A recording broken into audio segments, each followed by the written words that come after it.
Good morning, everyone. It's 48 hours into the race so far, and it's just been incredible. We've had a few news updates overnight, and sadly, Damien Seguin on his Amoca he's hit a cargo ship and dismasted.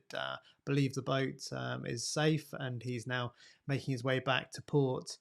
We also heard that Charles on Edmund de-Rothschild, the leading Ultime, has not been penalised for being over the line. It looks like he wasn't over the line, and so he's not going to have to do a 4-hour penalty, which, of course, being just 25 miles ahead of Francois Gabard, would have cost him nearly 100 miles if he'd stopped for 4 hours. And later in today's show, I've got Will Harris. Will Harris joined me this morning to talk a little bit about the options in the Amoca fleet, North v South. And we also caught up about Boris and his plans for the future. So stay tuned, more coming. Okay, so first up, we've got the Ultimes, and if we just run forward overnight, you can see Edmund de Rothschild out in front, closing in on Cap Finisterre, closely followed by Francois Gabard. And then out to the west, you can see the strong front that's just stalled. And as they're heading out towards to meet it, they're just looking for the best place to pass it and get into the northwesterlies on the other side. Quite soft on the other side, so as morning comes, they're going to be fine-tuning their course through this. But it looks like they're not going to really be slowed too much. If they can get through this light patch, they're straight back into the trades, and then it's fast sailing downwind to all the way to Guadeloupe. The Amocas, and again, if we just wind back to this evening, that's how we left it off. Of course, this big north-south split, which Will Harris and I are going to discuss a little bit later on. Charlie Dallin still going incredibly fast and opened up a considerable gap on the rest of the fleet. But Louis Duke, first one through the front, and he's now on the other side. And so it'd be really interesting to see what he makes now. He looks like he's tacked over. And let's hope he can get some respite from those big waves and big seas. Moving on to the class 40s, and again, not a huge amount of change. A few boats retired. They're sort of heading down the Rhum line here, very tightly bunched. Again, coming into this front, they're going to be seeing some stronger winds later today. So next up, I'm about to bring in Will Harris, who's the co-skipper for Boris Herman's Militia Sea Explorer. Brilliant weather guy, and we're going to just talk a little bit about this sort of north v south strategy, how to approach this front. So stay tuned. We're just going to bring Will in next. Morning, Conrad. Yeah, it's been an exciting first few days of the race. The fleet's very compact still. We've got that one rocket ship, Pivia, who's quite far ahead, just in a completely different mode, but it's looking interesting so far. Yeah, just incredible. I think Charlie seems to have had the afterburners on since he left St. Malo. How's it been going for Boris? We're pretty happy so far with the boat and how he's going. He's still kind of in the front pack, and with the new boat, we're all about trying to make it as reliable as possible, and he's not had too many major issues so far. So we're happy, and looking forward to see how fast he can get down to the trades and how much he can push the new boat. So we've got some interesting weather ahead, and particularly this tricky front that's coming up.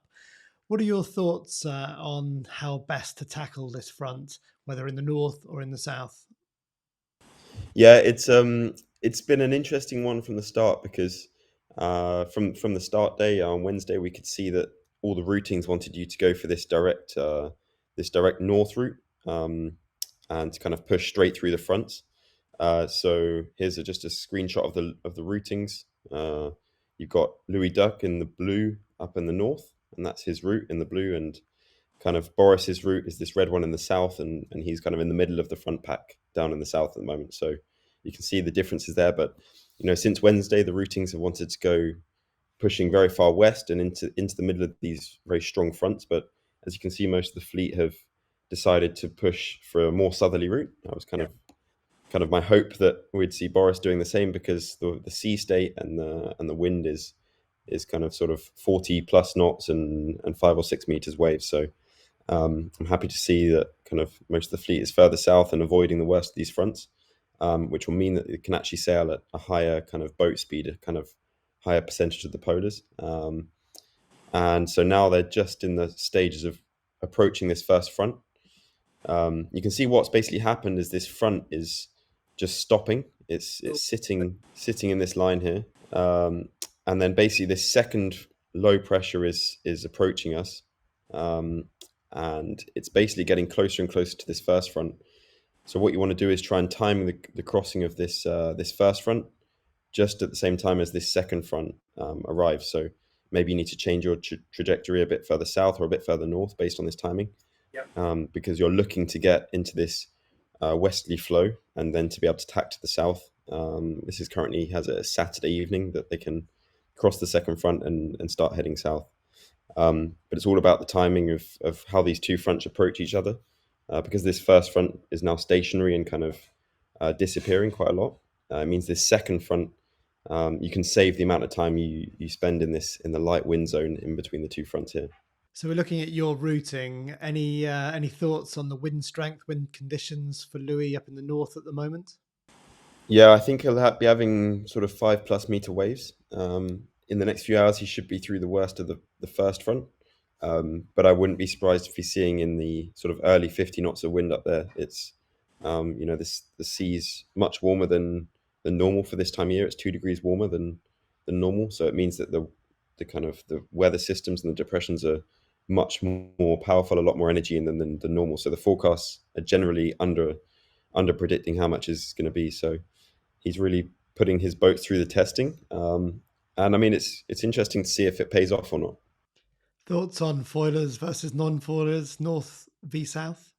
I think personally, if I was, a semi well tested boat, the non foilers have, they're all none of them are new boats, and they've been bashed around in a few Vendée Globes before, so they're well tested. So you'd probably be looking for a kind of middle trajectory. There's kind of a middle group of Arnaud Boissiers, I think it is, who's just kind of approaching the front now, and gives them a bit of option to try and push out to the west more than the foiling boats who are looking for the flat water. Um, and there could be a chance that they actually get a better westerly flow, and the boats further south get stuck in lighter winds. So we'll have to see how they get on in the next few hours. But I really wouldn't want to be in Louis' position right now. I think it's going to be, it's full on for him at the moment. And if we look ahead as well, there's a second low that's going to be approaching, and then a third low that's going to be followed by that. So if we click through on the routings, we can see that there's a very intense kind of depression that's actually a leftover hurricane coming from America. And that will be, Louis will have to deal with that on Sunday night with not very good wind direction. So it's going to be a bit tricky, but ahead of that, down to the south, you've got this Azores High, which is stretching right across to the Canary Islands now, and that's going to create a huge blocking feature, and it's almost like a mini doldrums. I would say this big extension of the high pressure means there's very light winds, and it's going to be very difficult to cross over it. So, that boat Apivia, which is 100 miles ahead or so of the fleet, they might actually end up stuck, and the whole fleet coming into the back of them. And lastly, what's your outlook for the team, for Boris? And of course, straight after Guadeloupe, you've got to get back for the ocean race. Yeah, exactly. It's this first few days of the race which is so critical for us, because you're going into a 14-day transatlantic race for a solo on the boat, and you're sailing straight into kind of early winter low pressure systems. So you're putting the boat really through its paces, and so we're really happy so far with how it's gone. The boat's still at 100%. We've not had any major issues, and the goal really will be to get down into the trade winds and to see how the boat goes in these downwind conditions. The boat we've really designed around sailing downwind and finding foiling mode. So looking forward to seeing how he gets on once we get this far south. And yeah, just hope that the next two fronts that he goes through the next couple of days, I think we'll be seeing 35, 40 knots of wind at some point for a few hours. So if he can get through that cleanly and without any breakages, then we'll be in a good place to kind of start pushing and seeing how we get on into the final week towards Guadeloupe. So pretty action-packed first 24 hours. Big thanks to Will Harris for joining us this morning. We've got Mike Golding up next. We'll see you next time.